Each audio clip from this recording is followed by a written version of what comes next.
Hi, this is Sarit Switzer, and welcome to the It Is Taught podcast, a podcast devoted to the teachings of Rabbi Shneur Zalman of Liadi as recorded in his most famous work, the Tanya. My hope for this show is to make these teachings accessible and relatable to the average person, regardless of prior Jewish education or affiliation. The episodes follow the prescribed daily study portions and are meant to serve as practical lessons in how to live your life as your true self and develop an authentic and powerful relationship with your Creator. I have personally experienced the effects the study of this work has had on me, and I'm excited to share what I can of this knowledge with you. So please join me on this journey of learning, self-growth, and connection with your source.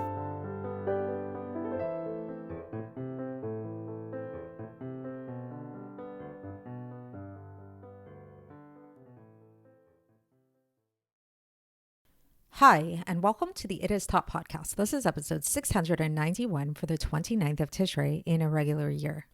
So today we are going to discuss an existential quandary, which really only is a question, which really only makes sense, which really might only occur to a person if they have some background in Hasidus or in these types of teachings, namely addressing the seeming paradox of the fact that while God is one, creation is many. So what do I mean by this? And what do I mean by the fact that this is like a quandary that would only come up if you had some background in Hasidus? So when we talk about God, when we talk about God being one, monotheism, right? So we know that Judaism is actually not the only monotheistic religion in the world. There are other religions in the world that believe in only one God. There is a concept that we were the ones that actually initiated this idea, that Abraham was the one who introduced monotheism into the world. But nevertheless, we know that there are many people in the world who are monotheistic.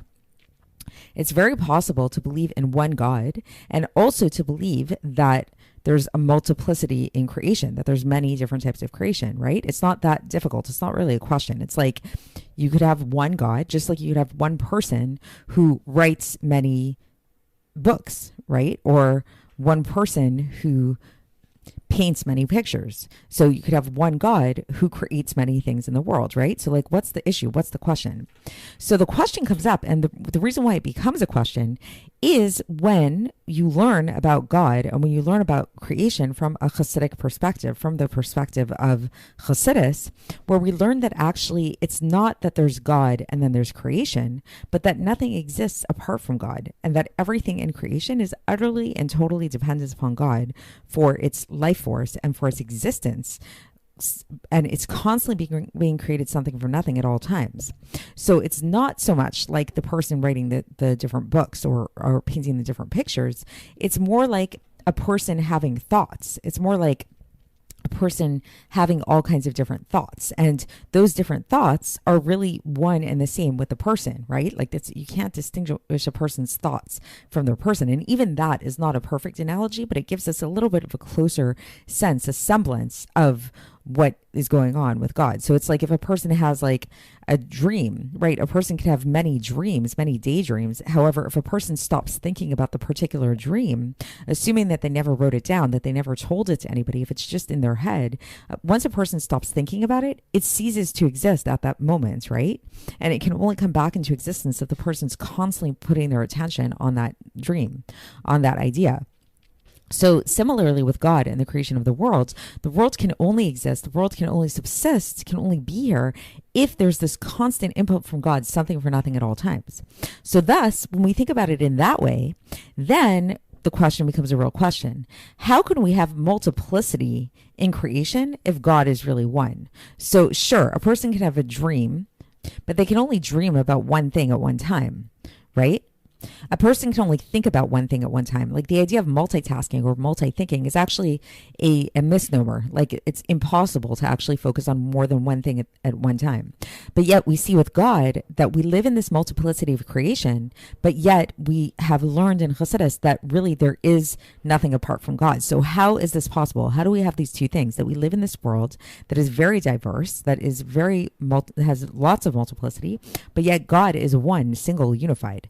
So So how do we address this? So this is the question we're going to address today, and we're going to answer it today. And the simple answer is that it's all about perception. It's all about what God chooses to manifest in terms of his unity. So truly, yes, everything is one. Everything, there is no existence apart from God. However, this unity, this oneness descends through different levels of perception that display, that kind of refract this light in different ways, such so as to seem like that there is a multiplicity within creation. An image that comes to mind for me for this is my own kind of analogy, is a kaleidoscope.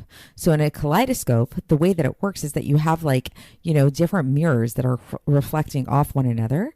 And then these different mirrors create this illusion that even if there's just a few, let's say you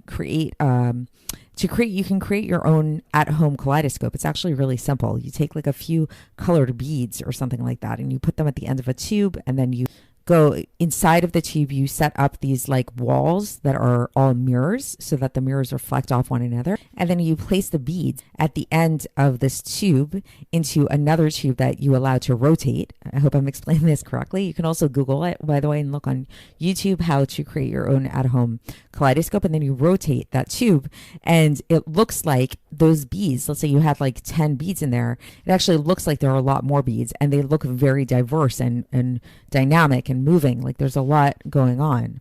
So so that's kind of an analogy that comes to mind in thinking about this illusion of multiplicity that we see with the kaleidoscope.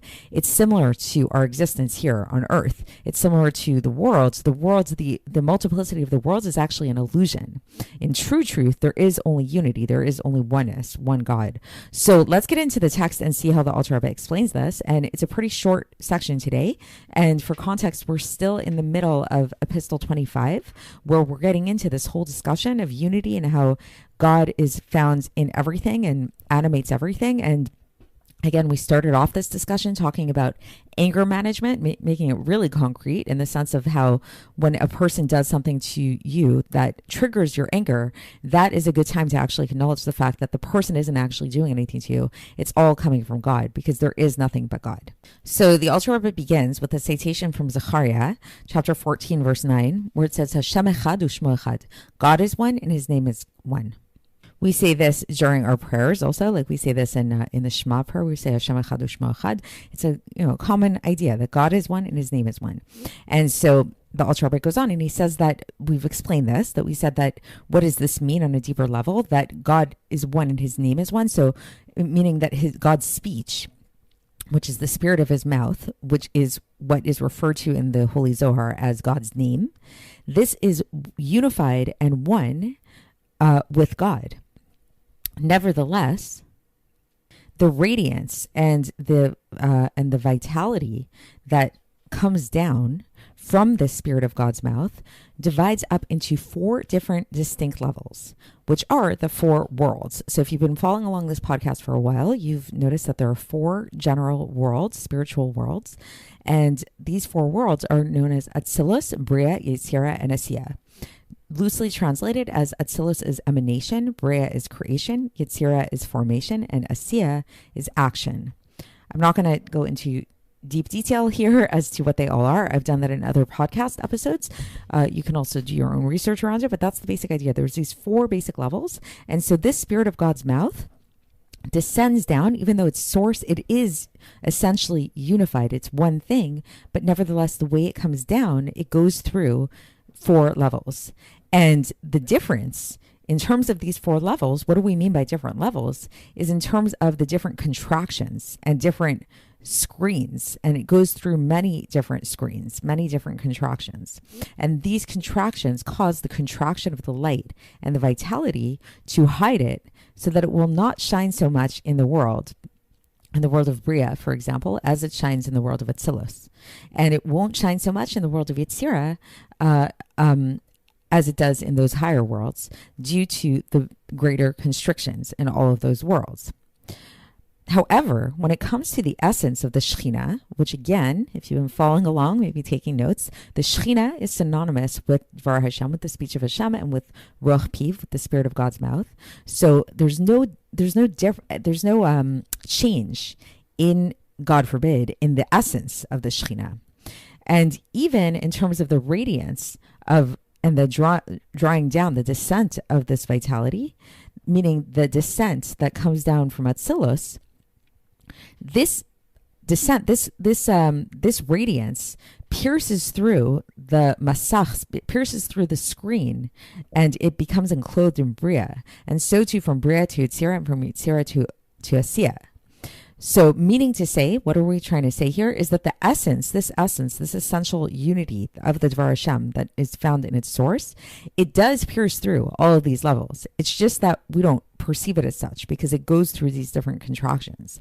And thus, we say that we can see that the light of the Ein Sof, the light of the infinite light of God that is found in Atzilus, is also found in Asiyah, which is in the lowest of all worlds, in our physical material world, through it being enclosed in the Malchus of Bria, Yetzirah, and Asiyah. So it goes through, again, as we explained before, and it is explained, elaborated upon in the writings of the Arizal of blessed memory. So this we've spoken about this quite at length. Especially what comes to mind is in Epistle 20, where we really got into the technicalities of how this works. That basically that the Malchus of Atzilus becomes enclosed, which is the source of all of this. It's the essential light of God, becomes enclosed in each one of the Malchus of each of the other worlds. So the bottom line, so that's the end of the section for today. And so the bottom takeaway from all of this is that God's essential oneness, his unity, which is manifest through the Dvar Hashem, manifest through his speech, remains unified. It remains one throughout the multiplicity of creation.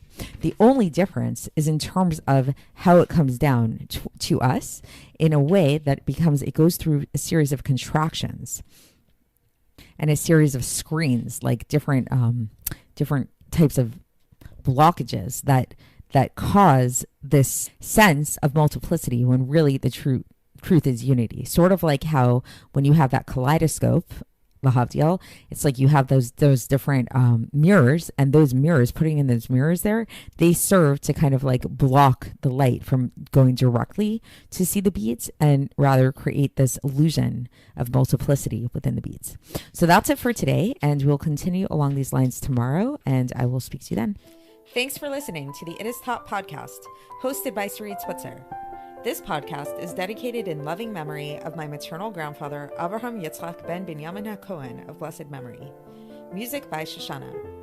If you enjoyed this episode and would like to support the show, please share it with others and subscribe on YouTube, Apple iTunes, Spotify, or wherever you listen to podcasts.